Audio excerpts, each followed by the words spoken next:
Well, hello everybody. I'm going to do the ending at the beginning. Yeah? Oh, Good morning, everybody. Good afternoon, everybody. Good evening, everybody. Good tomorrow, indeed. Depending on wherever you are. Yes. And since most of you watch this in replay because you're too lazy to come to it live, well, who can blame you? The good tomorrow is probably the most appropriate one on that list, isn't it? yeah, yeah. No, good day after tomorrow, for that matter. Or good next year. Or hello to you next century. This is what we did back then. Oh, man. Yeah. What did you do in the war, Daddy? Oh, don't say that. Don't say that. It could Oh, well be the case before long. yeah, yeah. Oh, dear. I don't know. Yeah. Anyway, we're not going to get into politics yet. Nope. If I fall down the rabbit hole later, that will be it. If I do fall down the rabbit hole, hopefully that little thing on the floor will follow me down and drag me back up, won't you, Bunny? Yep, Yeah. yep, Yeah, we have a bunny in the studio here. We yep. do, and a Bunny, cat. Bunny and Bunny Kitty. keeps going, Bunny keeps going up to Kitty and getting no reaction, so he then trots off again for a while, then goes back to Kitty. He never actually seems to make it to me, but I think that would mean jumping up onto Why his can't they desk. just be friends? Yeah, well, they are. Look, the pussycat will put his paws up in the air, and that will scare Bunny away. Oh, well, never mind. I'm watching the mice, so I should not be doing that. Okay, okay. So, ladies and gentlemen, of course, whether it is morning, afternoon, or evening, or tomorrow, I don't care, actually. All I know is that we're actually broadcasting on the date, which is the 26th of June, which is now, when we're live, and therefore we're going to be bringing you news headlines for the week ending. Guess what? 1, 2, 3, yay! Yay, 26th of June. 26. How did you guess? Hey, you're so perfect, folks, I tell you. How did you guess? And indeed, all the news that fits really when it comes to virtual worlds, immersive spaces, and various haptic technologies that contribute to that. We then do tend to avoid helmet land.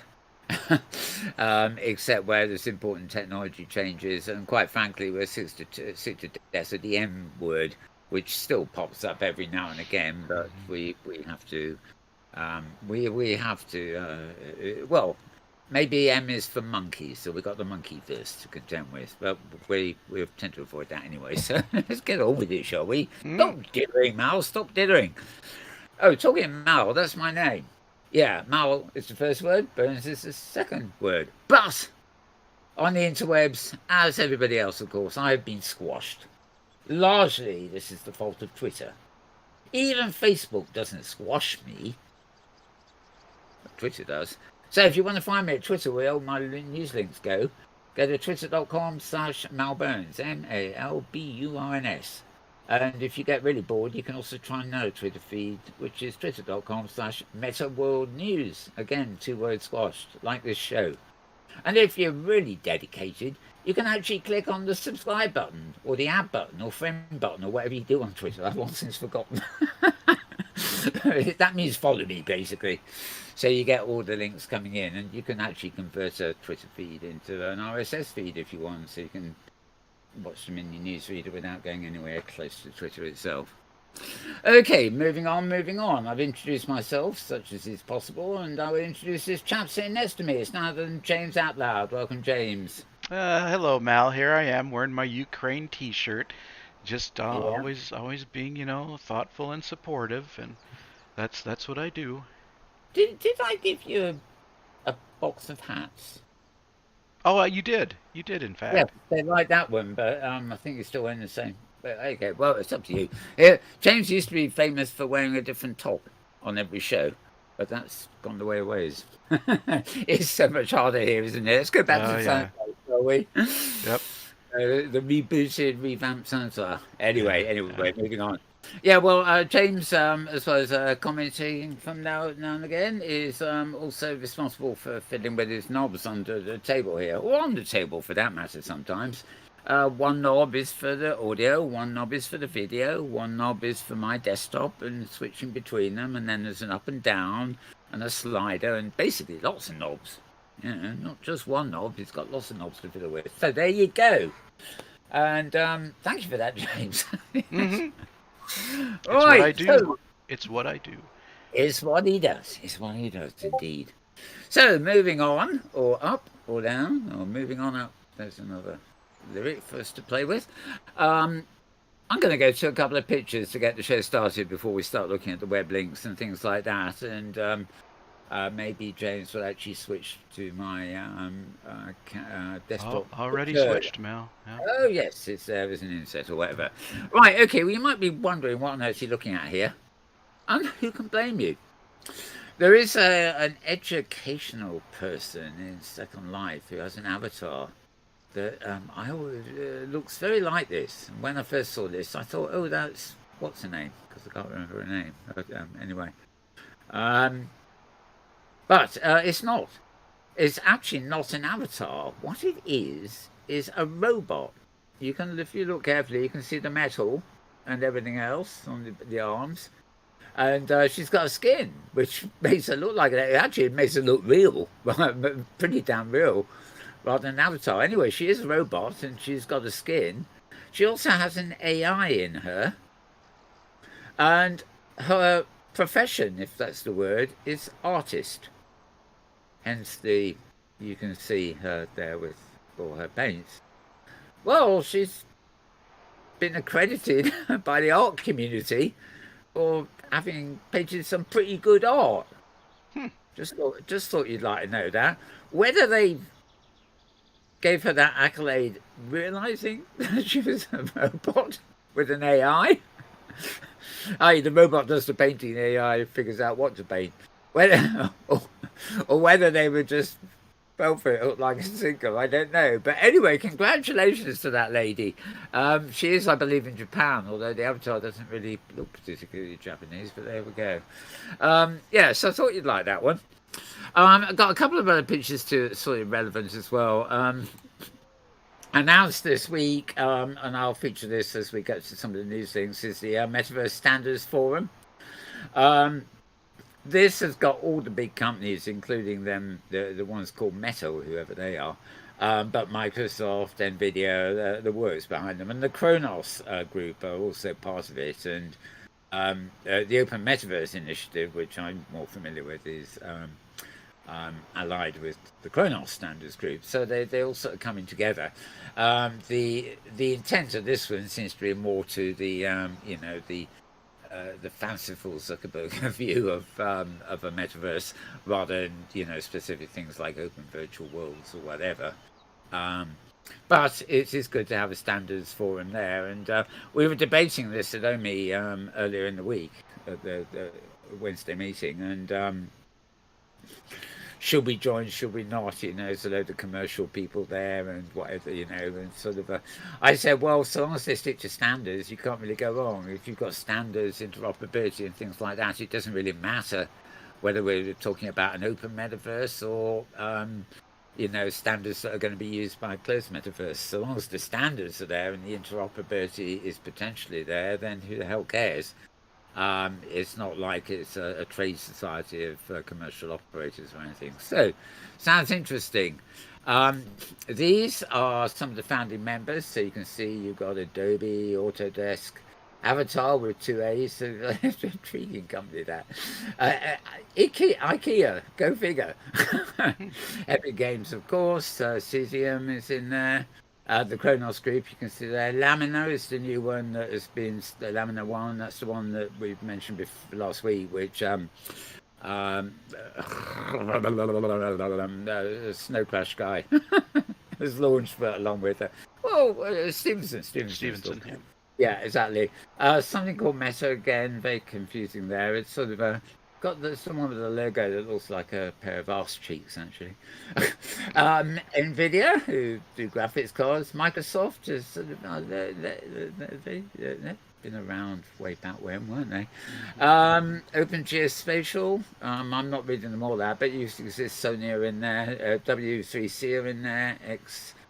RA Associations in there. Oh, Unity, Spatial Web, You name it, there's probably a few more in the course of the week. As soon as the news gets out, they'll probably, have loads of people wanting to join up. It's just the way with these things.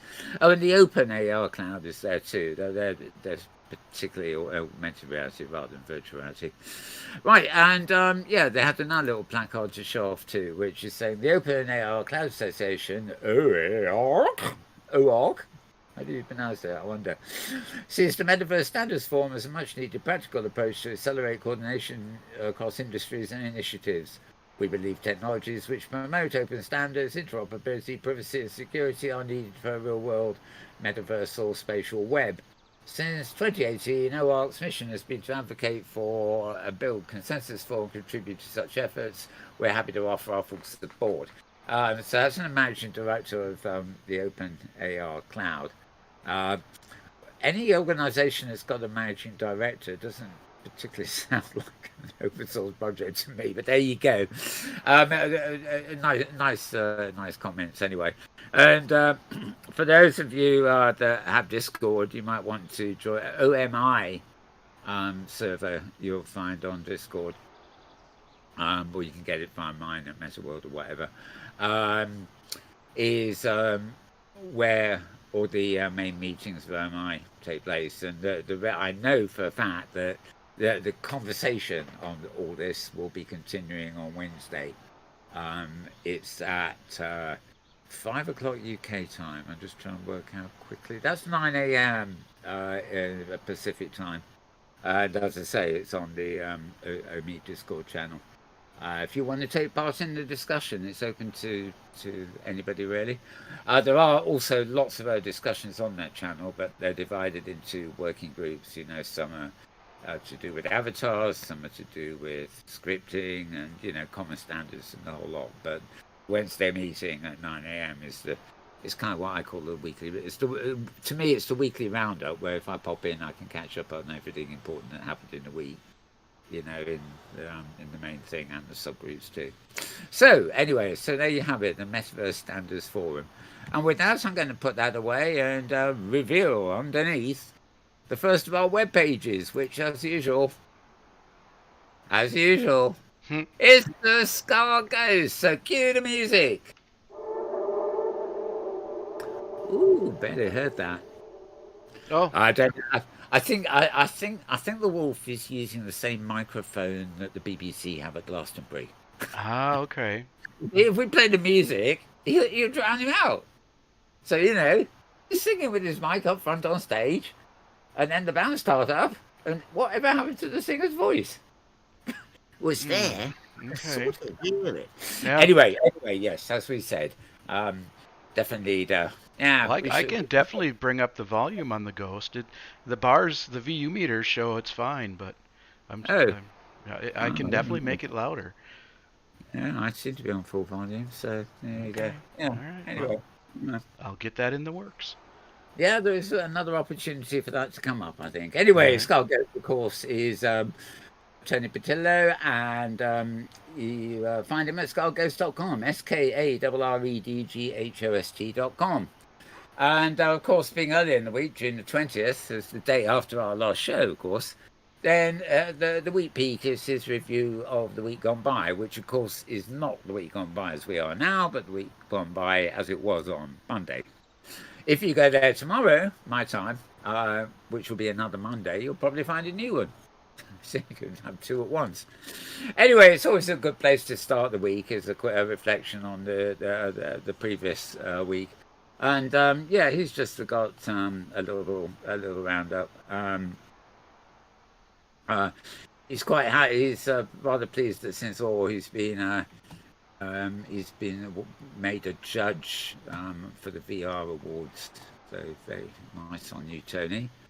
And announcements is Roblox, which is a sort of one of the more gamey sort of new platforms, maybe coming to MetaQuest.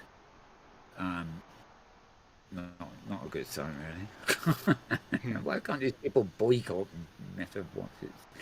Anyway, the news is super important, but for two-sided reasons. So it means a platform of 50 million daily users is going to come to virtual reality via Zuckerberg. And on the other side, it means an important company now thinks that Quest is a platform into which it's worth investing.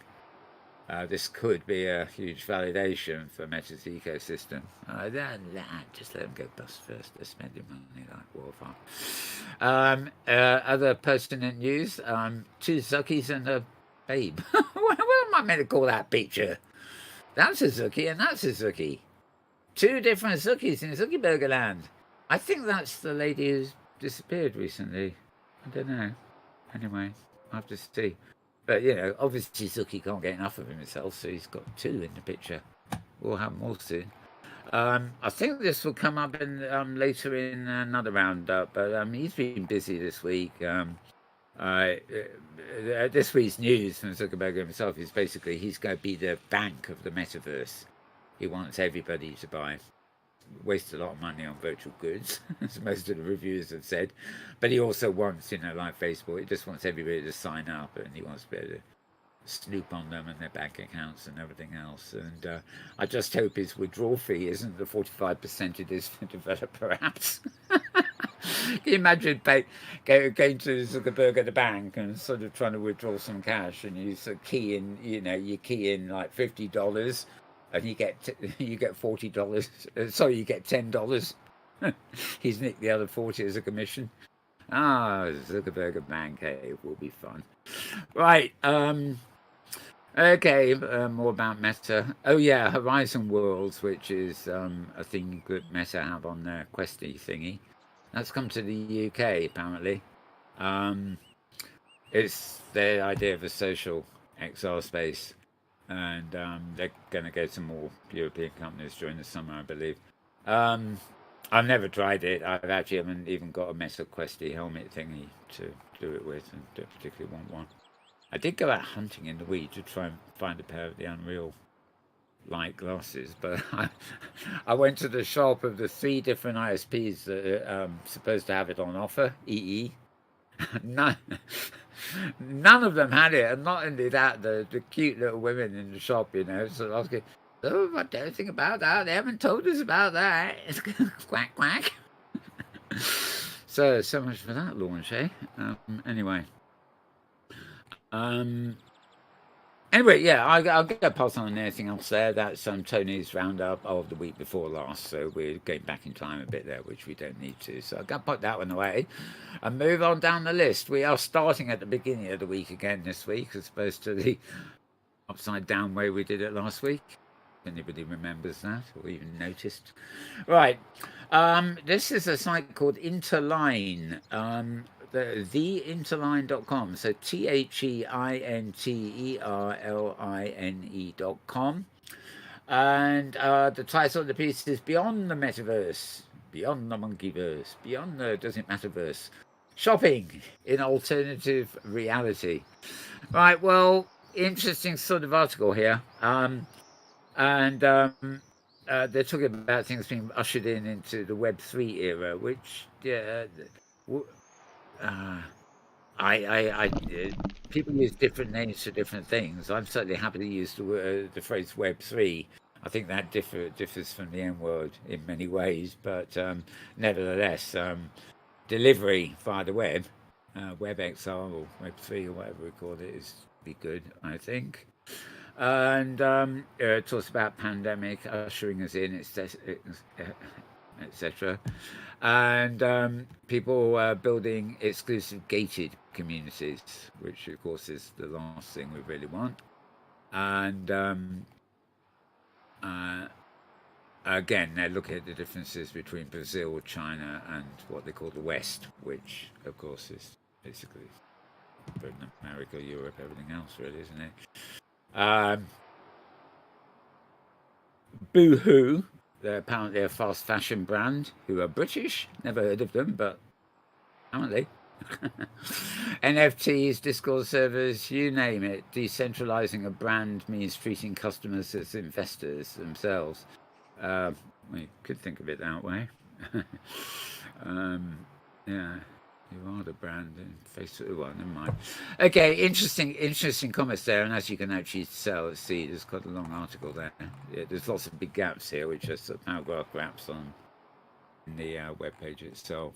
So interesting read this, which is really one of the main reasons for putting it up. So that's at theinterline.com, THEINTERLINE.com. Don't panic if you're not getting these links and you want to read further. If you follow my Twitter feed, which is twitter.com/Mal Burns, as I announced at the beginning of the show, all these links and many more besides are actually available on that feed. And the links there will take you to the exact page you need. Many of the ones I read out on screen sadly only take you to the front page of a website, and you've still got a bit of navigating to do. So use the Twitter feed if you can, and that's all good for me, of course, as well. Okay, moving down to spatialsource.com.au, Australian version. Spatial Source, sorry, it took me by surprise. spatialsource.com.au. The AU being Australian, of course. The Open Geospatial Consortium is seeking comment on the draft charter of the proposed OGC Geo for Open Metaverse Domain Working Group. Oh, don't you love names? Anyway, what more can I say? They're actually looking for comments on draft charters and stuff like that, and it has a lot to do with the open metaverse, but 3D modeling, simulation, AI, and stuff like that. They just have a particular focus on the geospatial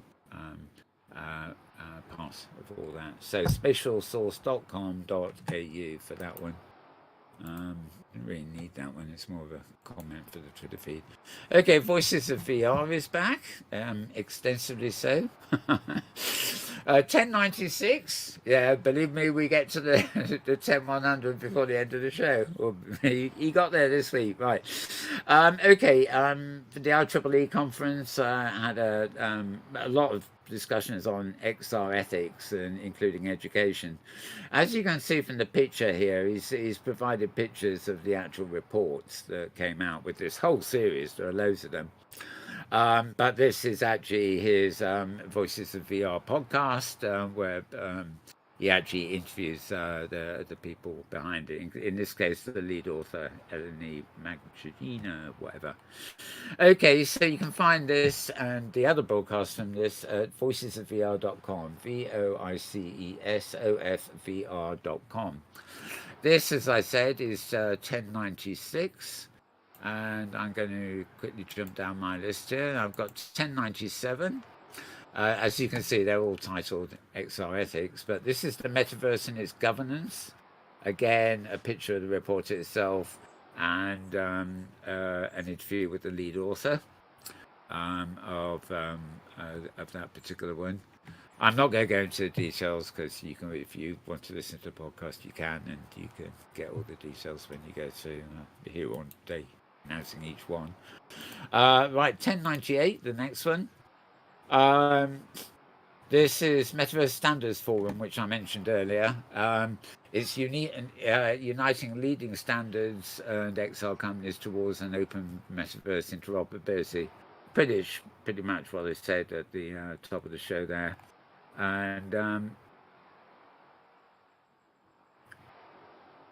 okay, I'm trying to remember this. I think he's basically taken the news, as Kent will do, and done a podcast really just considering the whole issue. I think he had a couple of people, commenting, but literally he managed to get the podcast up a couple of days after the news broke, so he's moving very quickly there. But providing more information on that as we go. All these, of course, are voicesofvr.com, and you can just go to the homepage there and just go to, there'll be several different podcasts in a given week. Right, and moving down, we're on 1099. Yeah, we're getting there. Notice the numbers increasing. Right, this is a look at the Infinite. It's a location-based experience which expands cinematic VR footage of the space station into an interactive exploration. I think this is a standalone app. I think it is probably... actually... Yeah, I think you could... I think this is the real-life installation. I don't think it's even a thing you can. I think they use the MetaQuest VR headset, but only as part of it. But they get to 168 people per hour apparently. I'm not. Um, I ran past that really quickly. I'm not quite sure where it is. I mean, it's in the space station, of course, but you don't have to go up into space to play it. It's got to be here somewhere. Experiences. Right. Well, unless it's something that's actually in multiple places. In other words, you can take it away and have one in London and one in New York. And don't know. You'll have to read a bit more about that. But if you're interested in real world immersive experiences, which actually include their mix of real world immersive experience, like there you are seeing people in an immersive environment. But there's a second part of it which is actually fully VR, which works with the helmets. So there you go. Anyway, that's 10.99 for you. Voicesofvr.com again. And guess what? Guess what? You a landmark, another landmark. It's only last week you got to 1,000, wasn't it? Anyway, we're on 1,100. Yeah, number 1,100. Steaming away here. This is all about the Looking Glass Factory. That's the company. They have holographic displays that feel like magical portals. And this is a report about demystifying their light field display technology. They started on Kickstarter and moved on to stuff they demoed at the Tribeca Film Festival and stuff like that. Anyway, good handful of reading there. So all of those that we had there at voicesofvr.com. Now, moving back to the same thing all over again, really. Let's see. I don't want to keep coming back to it, so I'm going to try and get all the various ones I chose in order. Okay.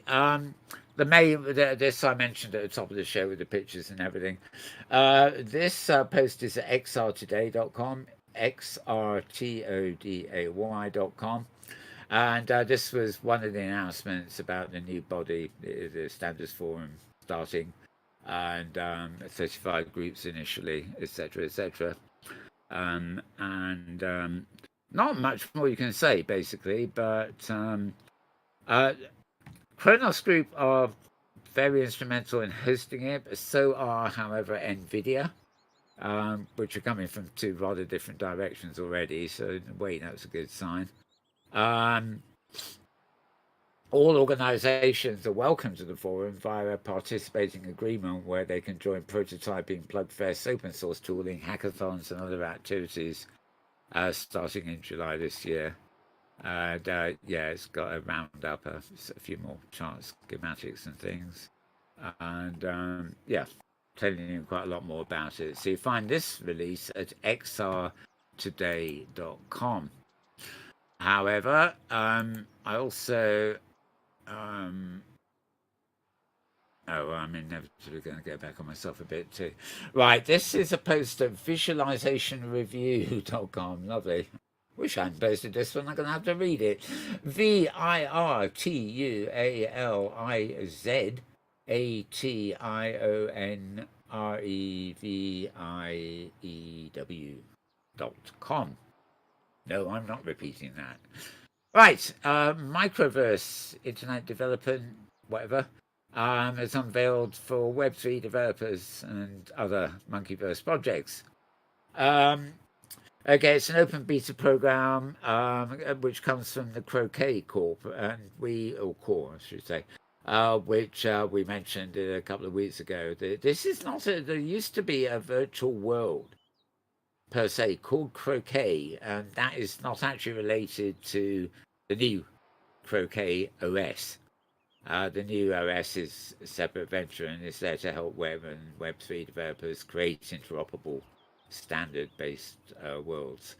They're interoperability and common standards, which is a good thing. How many of these things turn to,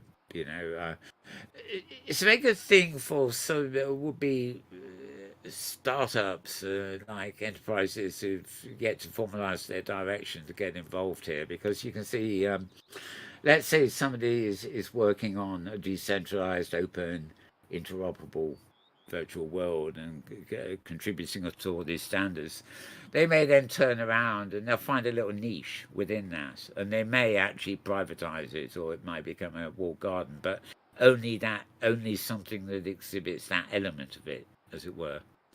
It wouldn't necessarily, they might have a proprietary system that works on top of the open source, but that won't really matter so long as the open source itself is interoperable, stable, if you see what I mean. So all very interesting. So more from that. As I say, visualizationreview.com. You can visualize that rather than have me reading out to you again. Or, as I say, go to twitter.com/Mal Burns and click on the link to the article about the Microverse IDE. Right, a pertinent comment actually was I first saw the news actually about this earlier. Mac Rumors. This again is the Metaverse Standards Forum, and the news headline was Apple not among the founding Metaverse Standards Forum members. This was published at macrumors.com, MACRUMORS.com on Wednesday. Making a point that all these other people were, but Apple weren't. But then again, as we'll see in a minute, sort of Apple's involvement in things like this would depend on a lot of things, but it will also depend on them having a product, I think. I'm sure there once any product in this area is launched, and rumours now have January next year, quite soon actually, as the launch date for something. Here's what. Then they might want to get involved anyway. But they, of course, do have their own standards, and hardware, tends to be very much their own thing. And also with Apple, of course, hardware and software is very actually closely linked. So we will see anyway. But apparently, Apple touted its involvement in developing Matter. So its conference, which is a new open standard for smart home accessories. Matter, I think, also figures with Tim Berners-Lee's thing. Anyway, well, no, I won't go into that because I'm not sure about that. Okay, but yeah, it's actually quite a short post. Just I thought it was just rather amusing because the first post I wrote said Apple's not with them. I'm sure. If they need to, they will be ultimately. Right, moving down the list. Okay, maybe we can cue the music with the volume up a little bit more because we're back to a little bit. A little bit. I didn't hear a little bit before. I didn't hear anything that time. No, I haven't done it yet. I'm trying to prepare you. Oh, I see. Oh, never mind. Right, okay. Another post from the Scarred Ghost, which of course is scarredghost.com. SKARREDGHOST.com. And this is really a hands-on from him on the hardware side. He's got his hands on something called the Real Well Navigator 500. And he calls them great smart glasses for the enterprise. I think we have mentioned these before, but he's obviously done a teardown. He's also got, I keep seeing this picture, he's been posting this picture of all week, so I think he kind of fancies himself in this one. There's something about that headband which suggests something rather more comfortable than most of the helmets we see. But it's something different. It just contraptions at each side and something poking out in front of the eye. And again, well, I suppose if it's for the enterprise, you can imagine people on a factory floor or something who need this sort of stuff, who wearing kit like that. So sort of, especially you sort of see, particularly female factory workers and things. They always got their hair pinned back and they've got a little thing over their head anyway. So maybe that sort of band at the top is modelled on things people on factory floors have to wear anyway. Who knows? Anyway, that's what it looks like. Got a little video there.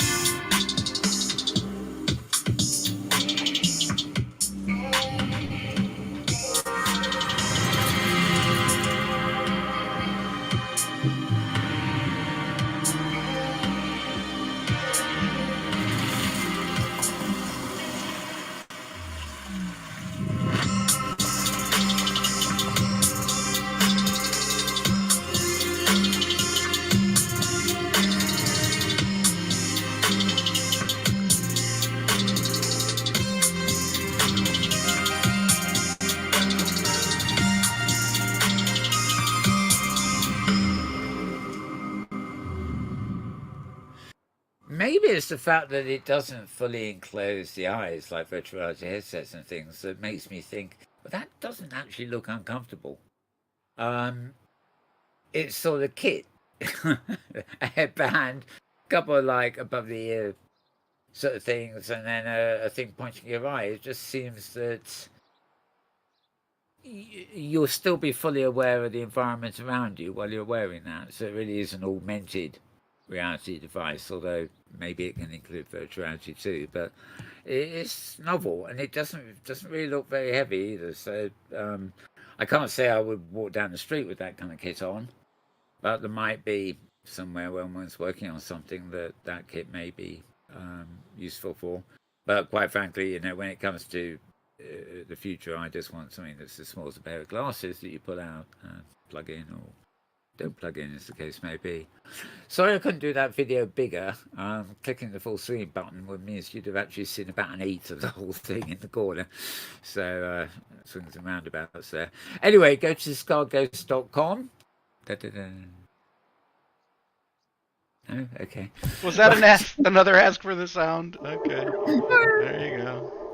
He's roaring away in the distance. Good old Tony Patillo. I'll remember that in the future. Da-da-dun. That's what we're looking for. Well, anything's an excuse, isn't it? Right. SKARREDGHOST.com. And lots of stuff there. The week in review thing and this are the only wins I got this week, but there's plenty more on the site from this week as well. That's relevant if you're keen on all this stuff. Right. Early in the week, this was. I think we knew this early in the week, but I only got the click here at the end of the week. This is venturebeat.com, VENTUREBEAT.com. Same people who do GamesBeat and stuff. Rec Room is another big, you know, you've got Roblox, you've got Sensorium. Oh my God, there are too many of these new ones to figure. But Rec Room isn't half bad. It's very gamey. It's obviously designed to attract younger people. But it has that social quality that one expects from, you know, some of us old timers who use Second Life and OpenSim here, so sort of expect. Totally different kind of platform, I hasten to add, and an awful lot is set up for you as opposed to a platform where you can do too much creation yourself. But nevertheless, as a social platform, it seems to have been quite successful, and this presumably is reflected in the fact that they've now got 75 million lifetime users and a $1 million already spent, paid out for creators. So obviously, you know, their creators are doing stuff in there. It's just not quite. Imagine they were paying out that money in OpenSim here for the creators. Yes. Anyway, I'm not sure how much of. I think the money they pay out will actually be real world money, so to speak. I forget. I think the monetary system is probably in-house, so you know, its economy is behind a walled garden, I think. I've actually used it and quite liked it, but I haven't gone into the extent of, you know, filling a wallet or seeing if I can earn money or anything like that. Anyway, it now has 29 million active players around the world. Where did 75 million come from then? Come on, get over it. Okay, it's amassed 75 million lifetime users. 640% year-over-year increase. Huh. Okay, we've got different figures here anyway, but I'll believe them. 75 million lifetime users. Maybe that if you compare that to something like Second Life, apart from that, it's a huge amount more. You've got to remember that there'll be so many registered users. Some of them will pay for lifetime, maybe. Well, maybe that's what maybe that was an option, but that doesn't mean they're logged in all the while. You know, so you know, in Second Life, some people are only logged in for a few hours every weekend. You don't see them during the week at all. Other people are busy creating in there in the week, and you can't find them at weekends. Same here on OpenSim. So the number of users registered is one thing. The number of users using the platforms regularly is another thing. and indeed what times of regularity we mean is another thing entirely. So different figures, good old statistics. You can read them any way you want to, really, backward, forward, or even upside down if you really want. Right, okay, so you'll find that, I've forgotten where we were now again. Oh, yeah, venturebeat.com, VENTUREBEAT.com. And gosh, we're nearly at the end of the list already. What's happening today? Right, okay, back to the, right, another post from the same site, venturebeat.com. In a world where AR and VR is widely adopted by the population, what will advertising look like? Well, I'm sure God Emperor Zuckerberg has some ideas, but I'm not remotely interested in his. What we do have to consider is the greater issue itself. Just as most platforms normally start with adoption by the sex industry, for want of a better word, they innovate, and the consumers follow, and then eventually the advertisers follow after that. But it will be a good question as to in expansive sort of interconnected virtual worlds, what form will advertising take? I mean, and much as Second Life can be credited as being around 20 years and pioneering a lot of this stuff, I can't tell you one of the really awful things about Second Life was you would get yourself a parcel and build yourself a garden and put some trees and have a sort of little wood at one end and a house at the other and whatever.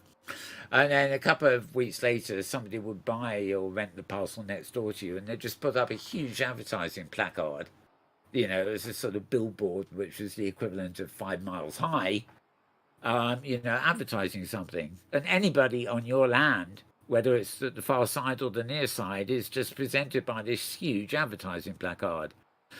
And the rules in Second Life, you can't do anything about it. It's not like you can go to the local council and complain about the obstruction and have it legally taken down. Linden Labs don't do that. They didn't do that in my recollection anyway. You put up with it. I mean, the excuse, of course, is to pay a bit more money and get yourself your own island. And the water around your island is phantom, as they say. So good luck on anybody actually trying to put placards around your island. But, it's an example of where maverick advertising, has just gone off the walls, really. So it's an interesting question to be considered. That post is, as I say, at venturebeat.com, and they look at the virtual experiences, commerce, and everything else, as you can see, scrolling down it quickly there. So that will be interesting too. Moving down, we come to another site we've been to before, which is psi.org, PHYS, as in physics sort of thing, phys.org. And the post is titled, Virtual Reality Gives Humans, yeah, that's us, yeah. Am I human? No AI to tell me. I could ask Alexa. Alexa, am I human? Alexa, am I human? She doesn't want to answer. Sorry, I don't know that.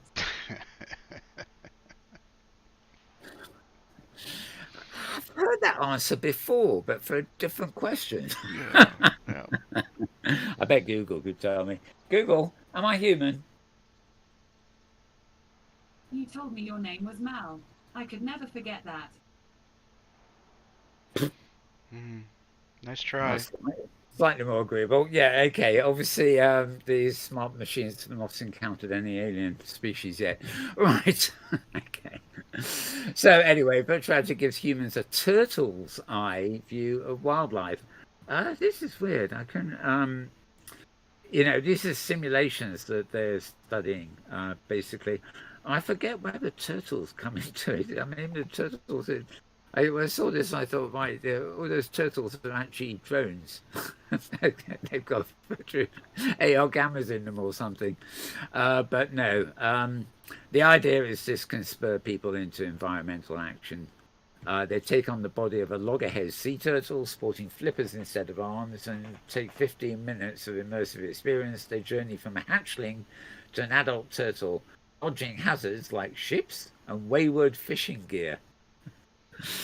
That sounds like fun, in a depressing sort of way. I presume you're dead at the end of it because the poor little turtle's not going to be able to fight ships and pollution and wayward fishing gear, is it? Oh, maybe it's like a role, like a shooter game where if you try really hard, you can beat the odds.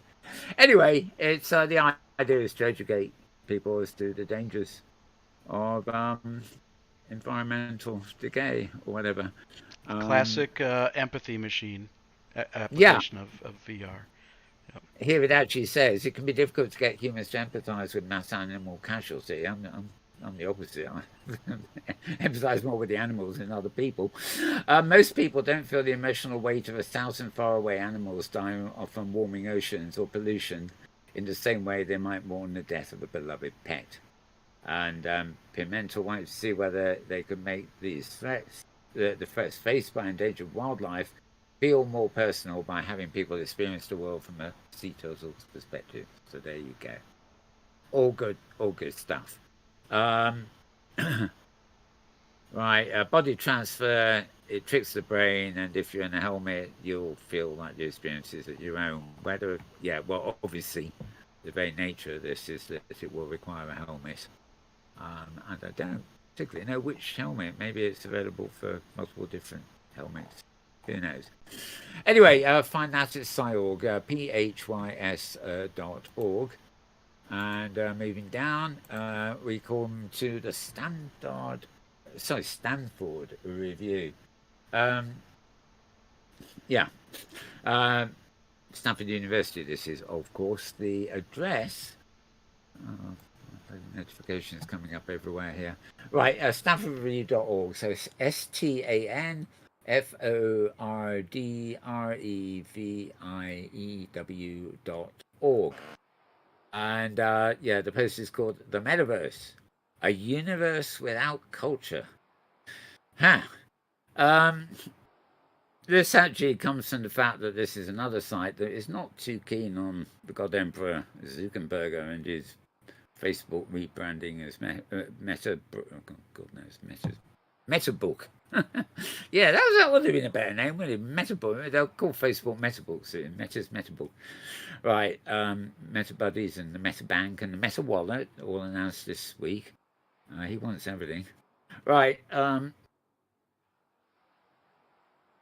Personal interaction.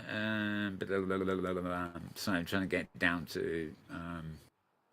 The other thing Meta announced is they want individuals to actually spend significant amounts of time inside their helmets. The guy's lost touch with reality, surely. I mean, 20 years of virtual worlds and things like this. We all know that people don't want to be immersed. You got to eat, you got to exercise. You are not going to spend 24 hours a day in his helmet. Moving on. Economic globalization has played a critical role in building consumer monoculture. Brands and companies from global superpowers like the US and China dominate the consumption patterns of people, especially the elite all around the world. And they go on and mention some names, so I won't continue there. Adoption of the metaverse will fundamentally change this reality. Today, individuals can already communicate with anyone via chat or video call, but this medium is incredibly impersonal. Most people use digital communication as an inferior substitute for in-person interactions. But if metaverse technology continues to improve, people will be truly able to have social circles that extend beyond their local communities. I would argue we already have, but not necessarily in their helmets. What kind of discourse will be tolerated? American and European norms will prevail, and the culture of social networks like Instagram and Facebook will prevail too, darn it. Also, international business is mostly conducted in English, so another reason they'll prevail internationally. Social networks increasingly moderated with American norms surrounding political correctness and acceptable speech. Yes, that is becoming a major problem. Oh, yeah, I knew there was something else about Facebook this week, or Lord Zuckerberg. He has banned any discussion of abortion from Facebook. Yeah, you heard me. I mean, even if you're in a state that isn't going to overthrow Roe versus Wade or whatever, you still can't discuss it because obviously you might be in a discussion with somebody in a state where you can't discuss it because it's illegal. You can't discuss something that's illegal, you see. So, Facebook sucking up to right wing government. Actually, I'm despair. I'm just have no words for some of the stuff that's happening in America at the moment, and they're rid of Trump now. What the hell? Anyway, yeah. So that's StanfordReview.org. StanfordReview.org. And moving down this week in XR. Gosh golly, who can this be? Yes, it's Charlie Fink. I think. Sorry. Why Meta won't shut up? What a great title. NFTs, New York City parties like it's 2021, and Tim Cook gets high on AR. It's this really is one of the most interesting things of the week, and it was covered here, so I haven't put it anywhere else. Okay. The expression they say is Tim Cook is getting a lot less coy about Apple's AR headset. He was speaking to China Daily and telling them to stay tuned and you'll see what we've got to offer, which means that something is getting very imminent. Cook says he couldn't be more excited, and even though it's in the very early innings of its evolution. So no real detail there, except that previously, I don't think Tim Cook has made any kind of announcement at all. You know, it's all rumours and trademarks and what Apple may be or may not be working on. But clearly, Tim Cook is bracing himself to announce something. And I've also heard it's slated, a bit more than rumour, but something not fact, but from sort of people in the manufacturing business who know what's going on. They reckon something is launching in January. Coming January 2023, of course. But that's mere months away now. Okay, and as I mentioned earlier, Zuckerberg is taking over your bank. Meta Wallet launches.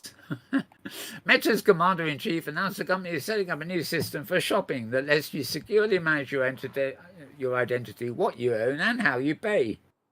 In the future, there will be all sorts of digital items you might want to create or buy. Digital clothing, art, videos, music, experiences, virtual events, and more. Proof of ownership will be important, especially if you want to take some of these items with you across different services. Well, yeah, fine. But do Meta have to control the fucking banking system? There are plenty of small operations at the moment who could expand to fulfill that gap. You have people like Kitely and banging noises here. Forget.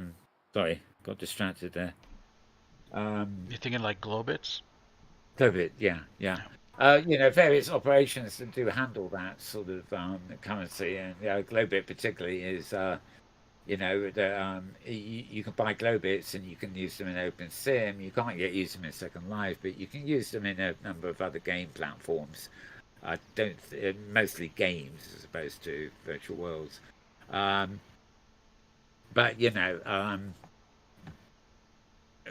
Meta just seemed to want to use any chance to jump in on this, and actually most of the stuff that they've been jumping in on since they changed their parent company's name to Meta seems to be going a bit haywire. They're losing an awful lot of money, the parent company, Meta.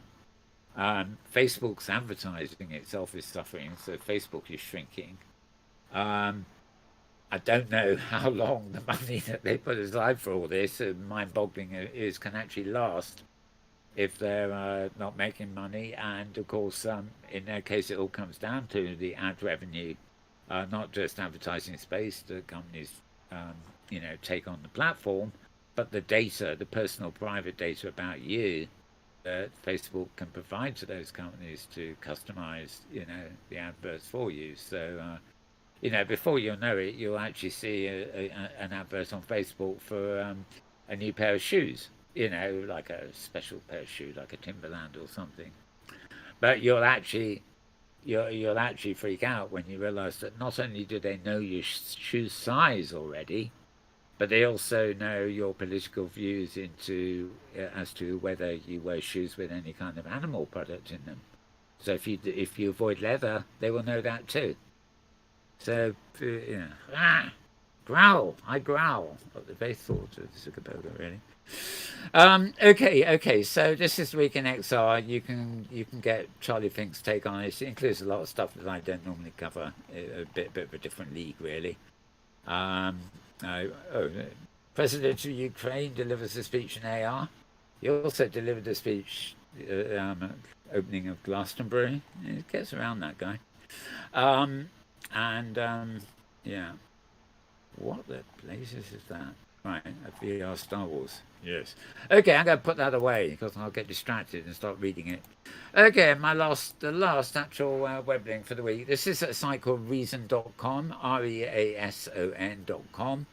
And talking about how virtual reality is remaking our world. Title, Metaverse is already here. Yeah, it is. It may just be the monkeyverse, but it is already here. Right. Nice picture of that. Right. What can I say, really? Interesting article. Reason are a very good site. They're very much on the progressive side of commentary. Not left wing per se, but certainly not right. Just a good to read as a rule. Post-war rise of computers and connections that would eventually give us the internet, email, and iPhones and Farmville. Cough, cough. Technologists and sci-fi writers have dreamed of a world with holograms, information, and three-dimensional virtual objects floating in space around you, or entirely new spaces out of the digital ether that you can explore and interact with. And yeah, it's already here. Okay.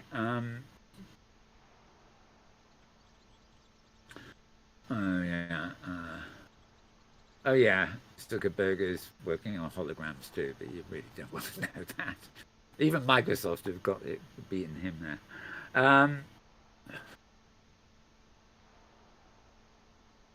Okay. I can't read out this to you. It is opinionated and it's actually rather good. It's rather good of you.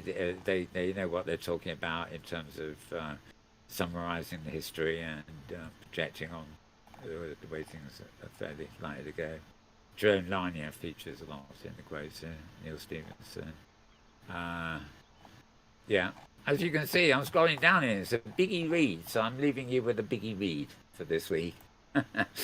Right, so that's reason.com, reason.com. And as always, go to twitter.com/Mal Burns. Find the articles there, and the links will take you direct to the actual page you need to be on. As opposed to the links I'm giving you out, which may just end up at the front page. So we put that one away, and we're moving to the final bit, which is my feed at Mastodon. All these, if you don't follow me on Mastodon, these are largely videos as opposed to Twitter where it's news links. But these actually get relayed to my Twitter account too, so if you follow twitter.com/Mal Burns, you will actually see these with a few minutes delay. They get published here first, then they go through to Twitter. Okay, what have we got this week? Well, yesterday we had the F Reality podcast. They're talking about Meta's new VR headset prototypes. Now, again, that's the one thing I didn't say. It's the other thing Meta have been up to this week. I think it was last week they demonstrated a new prototype to somebody, but they wouldn't show it. They simply showed a Phil Mizuki playing with it from a visual interface point of view. But anyway, this week they've actually revealed a number of new actual prototypes, one of which is slightly less helmety, but I do emphasize the word slightly. We'll see what we'll see. But anyway, this program F Reality has a closer look at those. You can play it from as you can see, you can play it from my feed here.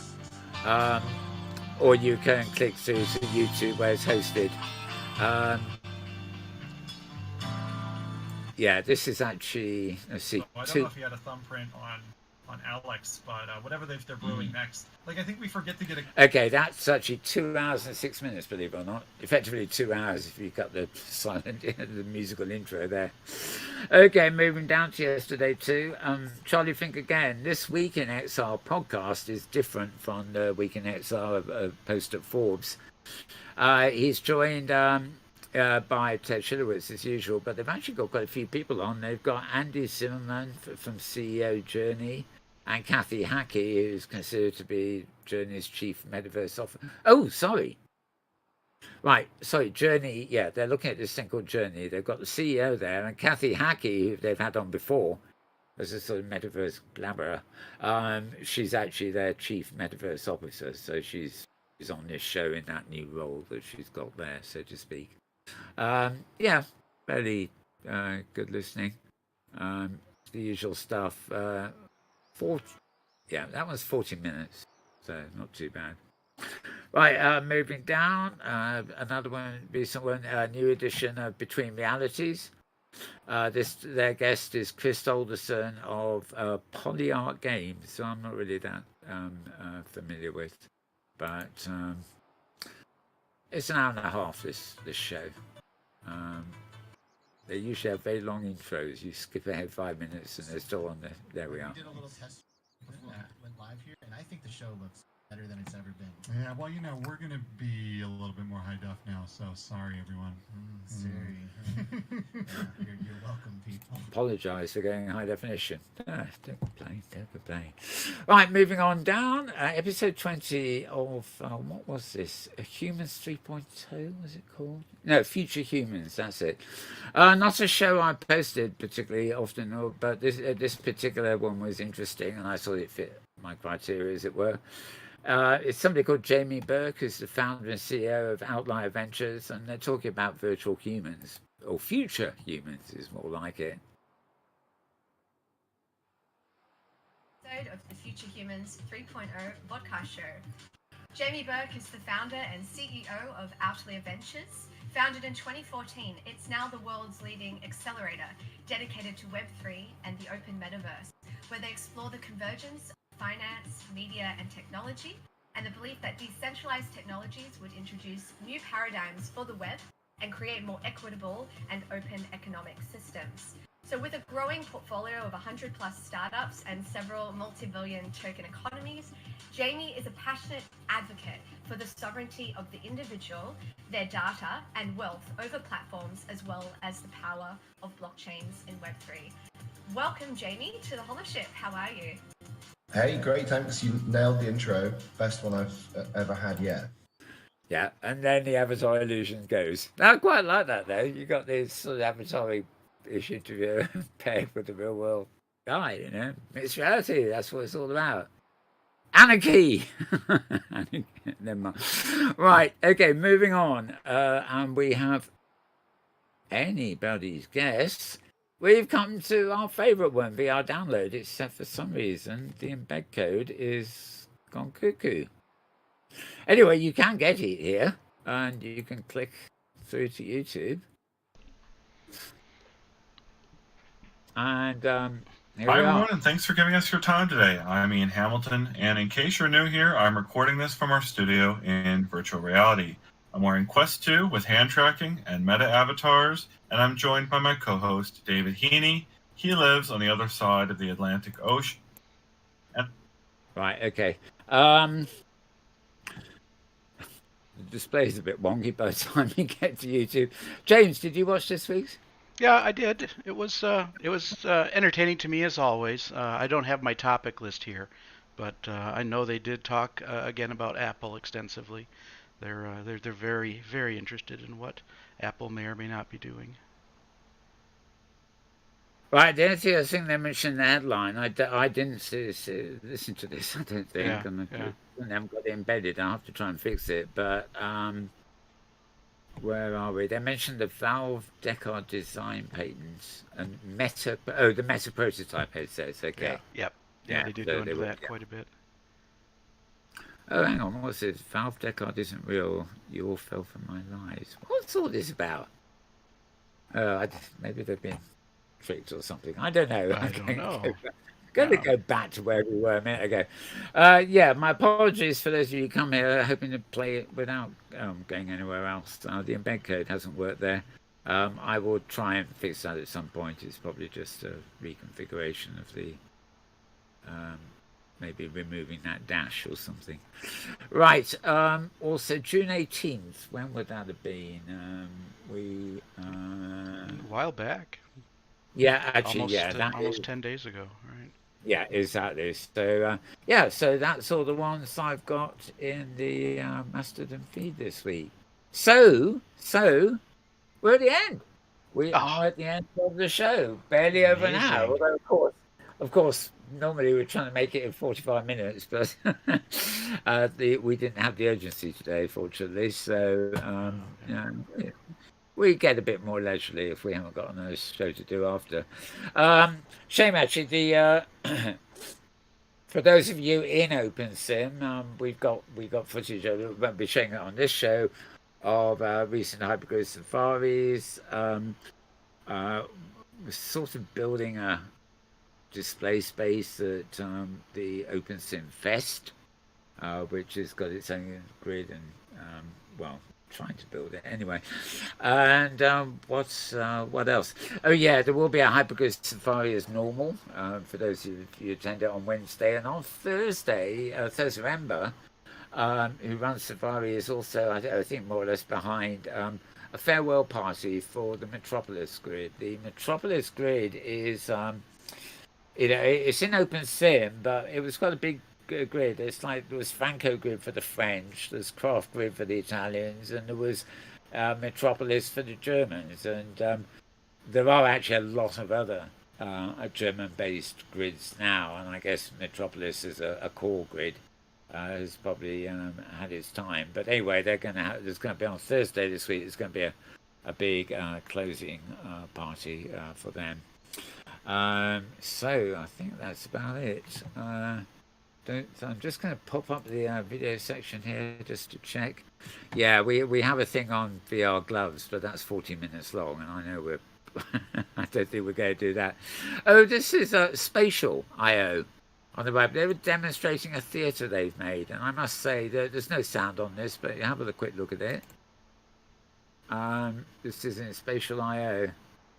Quite detailed, and we've got an avatar with legs, which always helps. And yeah, actually I've started out halfway through, so but you're getting the idea of the kind of build. And yeah, that's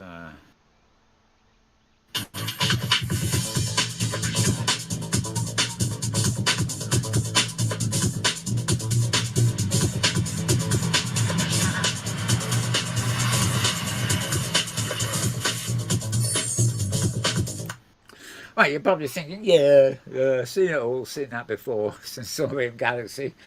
Okay, it's a DJ in, you know, performing on stage there, like you get in Second Life, OpenSim, all over the place, but in Sensorium Galaxy. But the difference is that AI is a sort of avatar, but it's not an avatar driven by a human. It's an avatar being driven by an AI.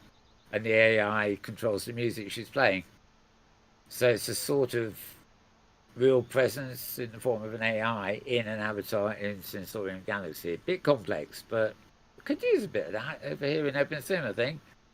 So an AI, you know, we're just getting an AI to call herself Mal Burns and sit here in my avatar and do all the work for me. And I can sit back and look, say, oh, that bloke's good, isn't he? Anyway, James, your thoughts on all the web stuff we've had, really? No, nothing in particular to add this week. Right. Yeah. Okay. Well, we're fine then. Progress Okay. is progressing. Sorry? Progress is progressing, except yes. except in politics. Oh yeah, yes, exactly. It's a very sad week in the United States. Yeah, we're talking women going to have to progress to 90 months, and Yeah. well, yeah, you know, even the word progress doesn't seem right in that context.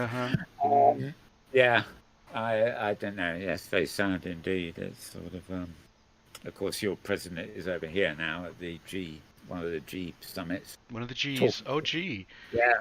Oh, the G7 or 8 or whatever. Well, maybe I don't know whether it's 7 or 8. I think it's 7 at the moment. Probably it certainly hasn't got Russia in it. That's for sure.